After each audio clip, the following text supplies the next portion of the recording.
I want to introduce two friends who are not from the leadership of political formation, lakini watu wa ajabu.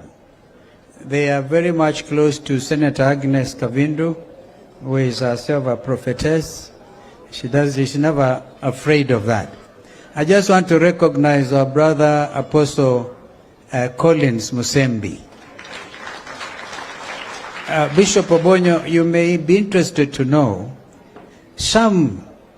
because this is not about Kenyan political leadership. It's about, please don't stand. You make me almost tremble. I want you to know that some members of the clergy have actually been demonstrating with other Kenyans. And the example is Collins Musembi, Apostle Collins Musembi, and our sister Leah Nyambura. She's AKA Overflow, Prophetess Overflow. She looks like she's overflowing with grace. The only difference between Collins and Overflow was when you were tear gas in Mathare, Overflow did not know how to duck the tear gas. Collins was able to mingle in and wriggle out. We want you to know that men of great faith and mission have looked at what has been doing in terms of taking risk as Kenyans. So it is not just it's not just Azimio, ni Kenyans.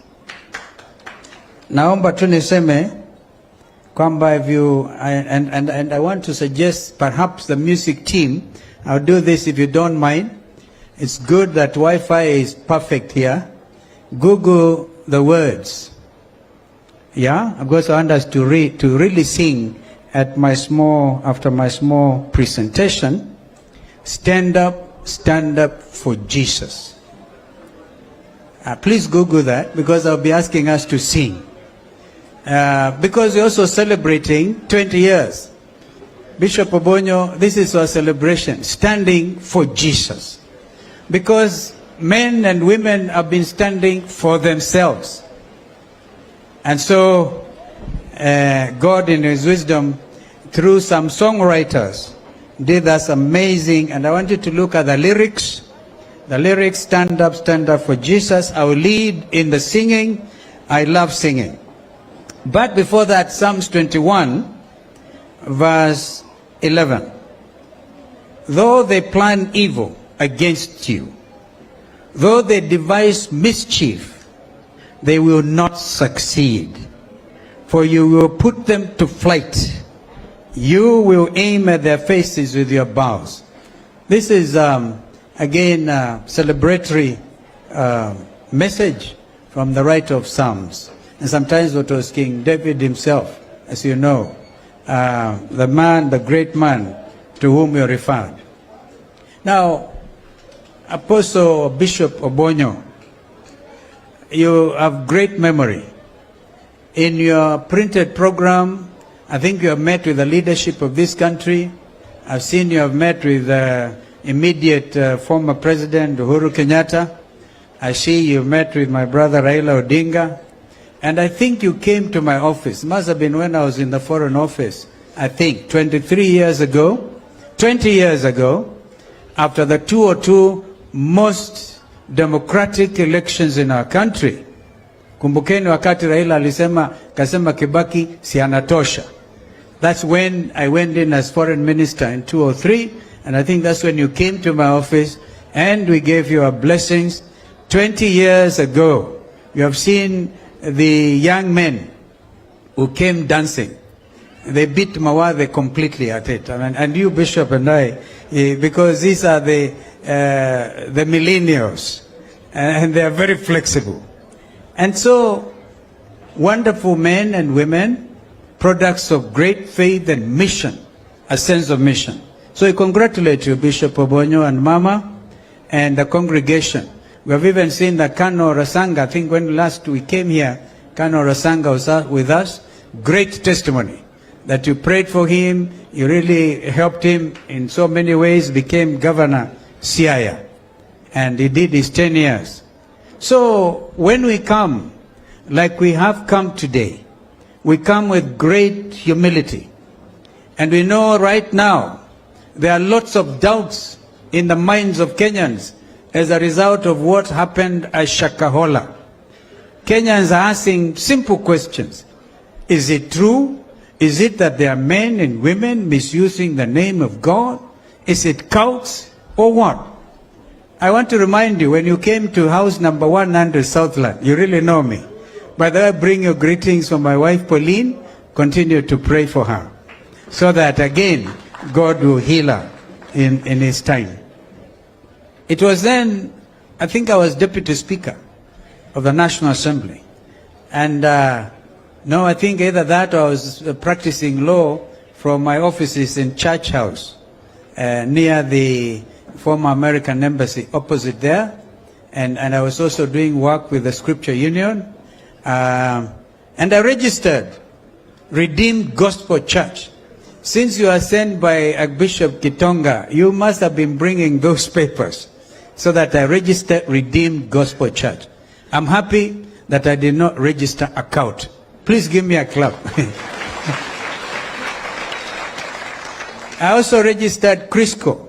When I saw Apostle Das, and he came in with a friend who looked like from Guyana, I remembered the story of Jim Jones, a person who led a cult and got people to drink poison and they died. Pretty much like Shakahola. We must ask ourselves these basic questions. Mama Raila Odinga asked a question. Now she said, don't you think we need to regulate? Now that time I think has come. And I want to challenge the church, the mainland church, to be able to do something about not hindering the freedom of worship. Because that you can't. It is written in our constitution. You cannot.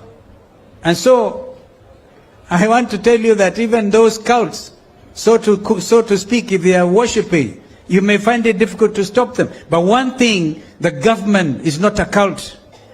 We have police, instead of chasing Wandai and us, issuing instructions. And I'm going to comment on that, unfortunately, because we're all the same, Bishop. So I rather we pour it before you. Tukitoka hapa uombe ukijua hawa kina Martha na Kalonzo na Kioni na kina Wandai ni watu sampli gani. Because our hearts are hurting, and not just us, all Kenyans.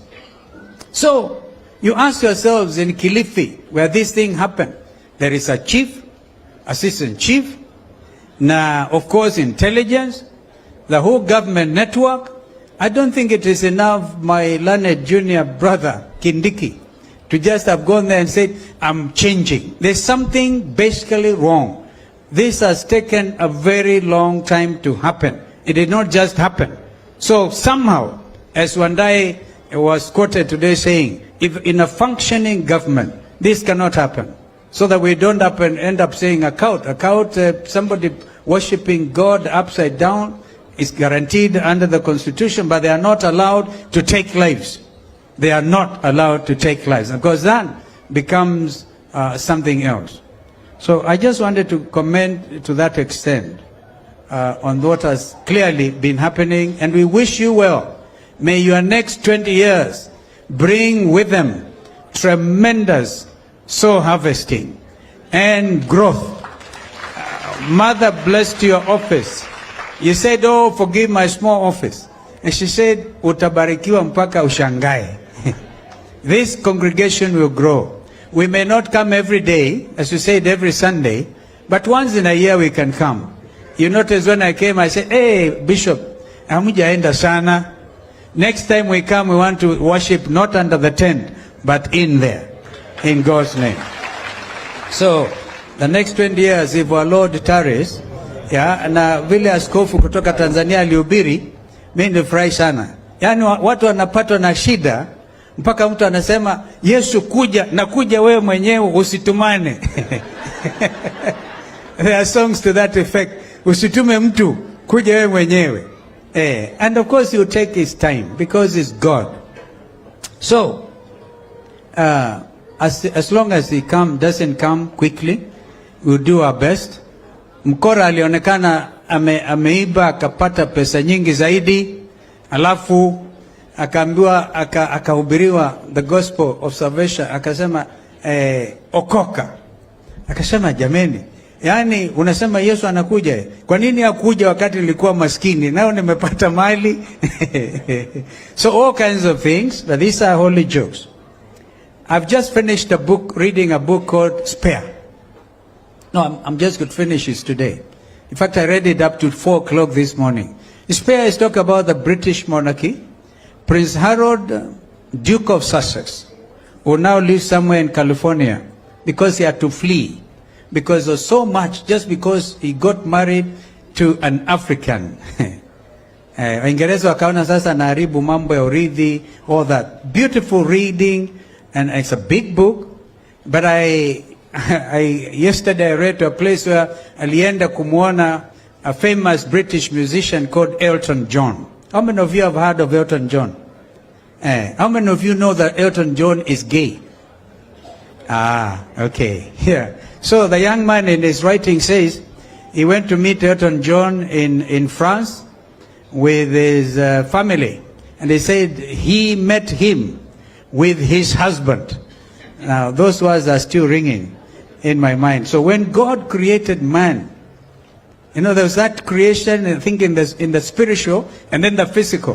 When he created them, man and woman. I don't want to delve into that big area of divinity and theology. But there's a lot happening in the world today. Wacha nikamilishe kusema yafuatayo. And I hope mmepata wimbo. Stand up for Jesus. Ye soldiers of the cross.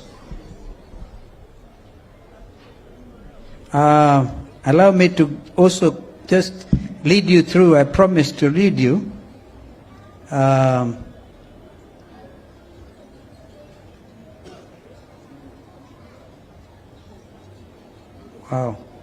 Another thing.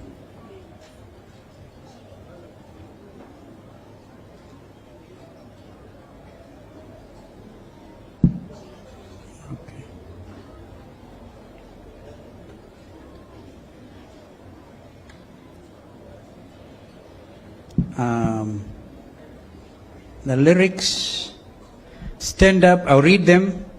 Stand up for Jesus, ye soldiers of the cross. Lift high his royal banner, it must not suffer loss. From victory unto victory, his army shall he lead, till every foe is vanquished, and Christ is Lord indeed. Stand up for Jesus. Stand in his strength alone. The arm of flesh will fail you. Ye dare not trust your own. Put on the full gospel. Put on the gospel armor, as in Ephesians 6:10. Putting on the full armor of God. Each piece put on with prayer. Where duty, I love this. Where duty calls or danger, be never wanting there. That is taking the risk. Stand up for Jesus. The strife will not be long. This day, the noise of battle. The next, the victor's song. To those who vanquish evil, a crown of life shall be.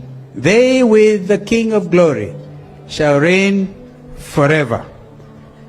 Why have I chosen this?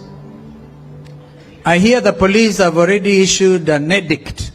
And I must thank our chairman ODM, Mheshimiwa Alado. Hey, we are still in church, my friend. I'm talking to Alado. I'm not talking to you. I have not seen a man with more commitment to a cause in this country than Mheshimiwa Alado. Mheshimiwa, I congratulate you. So, and of course, my brother Kione, my sister, have talked to you. How many of you belong to the army of Jesus Christ? How many? I just want to see before I sing. Now, my commander-in-chief, mother, is Jesus Christ of Nazareth, not William Ruto. Okay. Bungei is taking instructions from his commander-in-chief, and he talks of ruthlessness, that he will deal with us ruthlessly. And indeed, they did. When we came to Embakasi South, Mheshimiwa Mawadhe, I tried to reach you that time. You were somewhere in Mombasa. I think you wanted to fly to get here. But I tell you, we were so well received by people of Embakasi South. I've never seen more excited Kenyans believing in a cause, wanting unga to come down. But when we got to pipeline, Mheshimiwa kijana Musangi was a casualty. Alipigwa Musango. Alipigwa. Alipigwa hata risasi. And the wonderful ladies who are pouring water. Na wakaimba that Catholic hymn. Nisafishe. Unioshe nitakaze. Niwe mweupe. We composed that song here. We saw tremendous encouragement. You cannot kill that spirit of the Kenyan people. You can't. They must accept there's a basic problem and we must deal with it. So, I now want us to stand up and sing. Because this is important. Stand up for Jesus, ye soldiers of the Lord. Its eyes royal banner, it must not Sabaoth. Victory unto victory, His army shall be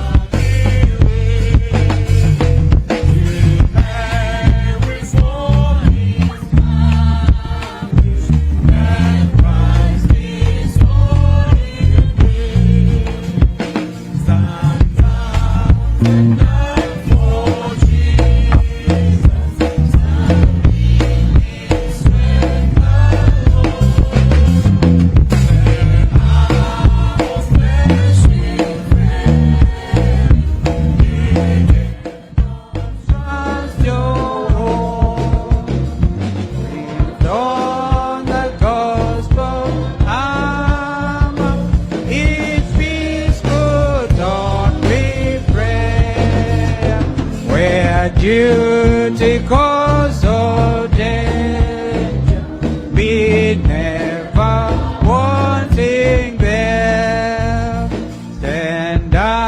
Stand up for Jesus, the strife will not be lost.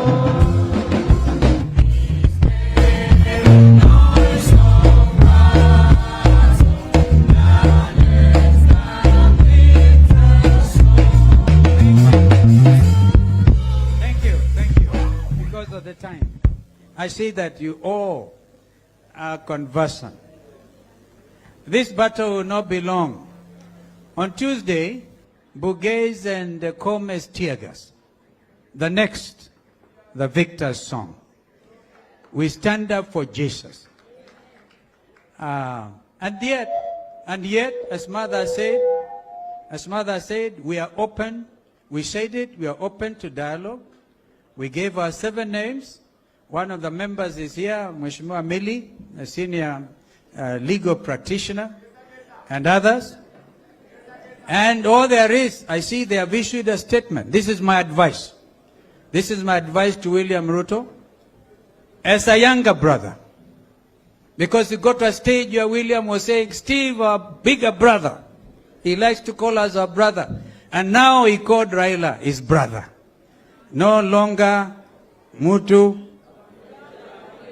wavitendawili sio mganga, and we know that Raila goes to Anglican church. His brother. So at the end of the day, we are all brothers. Our brother from Tanzania. Spread the message. Sisi ni ndugu. Kasema Mwalimu Kabarage Julius Nyerere, under whom I had the privilege to work, helping our brothers and sisters in Burundi. We are brothers.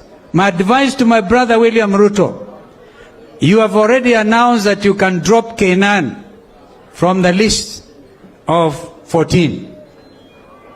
And if I saw the statement correctly, you are not asking Azimio to drop Kosing because Kup is a member of Azimio. You're actually just suggesting in the event there are issues of conflict in accordance with the agreed terms of reference, then he can also step aside. The agreed terms of reference have to do with fidelity among the 5 points: integrity of the electoral justice system, the need to restructure IBC, of course beginning with the cost of living, which can be done administratively. I hope when Ruto said he's bringing the unga down to this week, we hope it will come down to below 100 shillings. Now, my advice to you, get Otiende Amolo, senior counsel, and the other gentleman on the other side. He's actually a neighbor at home from the Raka constituency, Moragara. Let the two of them sit and wangae, because we must prescribe solutions. We love this nation. Let them announce today, latest tomorrow, that they have agreed on the composition again. We will then be able to review our position. Because if they go and say again they can agree. I disagree with William when he says that Mother and Raila can go and apply to court and get the server open. It's a matter on the table. The 14 of them can agree that let us agree to open the server because it is in the terms of reference. This is my advice. Therefore, Bishop Obonyo, we thank you for giving us the opportunity to come to this wonderful congregation and suggest a solution and a way forward. How many of them think I've tried? How many of you think I've tried? Because if there isn't, it doesn't help to come up and say I'm the commander-in-chief of Kenya's defense forces. Hata kama ni kijana moja nimemwona pale kidogo anavalia uniform, anasema yeye ni KDF. Kaambia fungua KDF, anasema Kalonzo Defense Forces. It may look weak, but you do not underestimate the resolve of the Kenyan people to get justice. We therefore must attempt to bring closure to what happened in 2022 in a manner that will surprise the East African community, because you are members of the community. We don't want to go the Sudan way. I still keep on saying we have never had a government statement telling us how are we helping Kenyans in Khartoum to get home. Other nations, Britain has lifted over 1,500.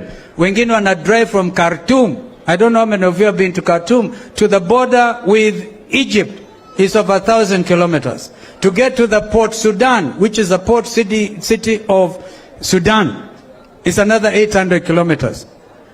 People, I think the Turkish Airlines ilipigwa risasi na wengine between the two warring generals. We don't want to go that way. Mr. William Ruto, my brother. I call you my brother because you know I know you. Put the interests of this nation before yours, and you'll be a great person. You'll be a brother. Let the children go. Let the people cross the Red Sea. Do not put obstacles to them. If you do, because it's all there in the Constitution.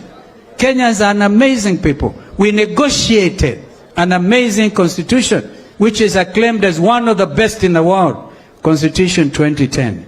Let us not have Bungei suspending the Constitution in your name. Mr. William Ruto, you'll be a great leader if you listen to your senior brother. May God bless us. Thank you again, Bishop Obonyo, and we look forward to coming back. Now, if you allow me, I wanted to, on behalf of these friends, these leaders, they know that you have to complete that work. I belong to a group that says that had come up with a biblical approach to completing the task. Because you know there are very many unreached souls in many parts of the world. So complete the task. This task here, our friends from Nigeria are amazing.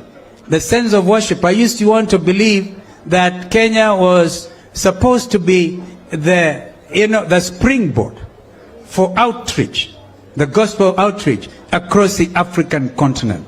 But I think our brothers from Nigeria have overtaken us. We congratulate Nigeria. They truly worship, and they do it in all manner. So, this is a moment. This is a moment. Let us complete this task. We want to make a contribution. Our brother Raila has sent his contribution. Yeah. And I don't think we need you to announce unless you are doing it publicly. I'll just give you our envelope on behalf of all these other friends. Tumemsindikiza, and we think that we can buy several blocks. So, Askofu, mpatie kalamu tafadhali. I want to correct this figure. Wale wamekuja kama Mheshimiwa Susan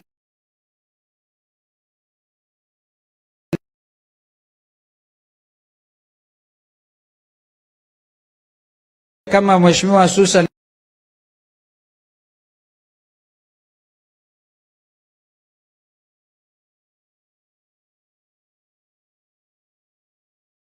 $1,500. Wengine wana drive from Khartoum. I don't know how many of you have been to Khartoum, to the border with life.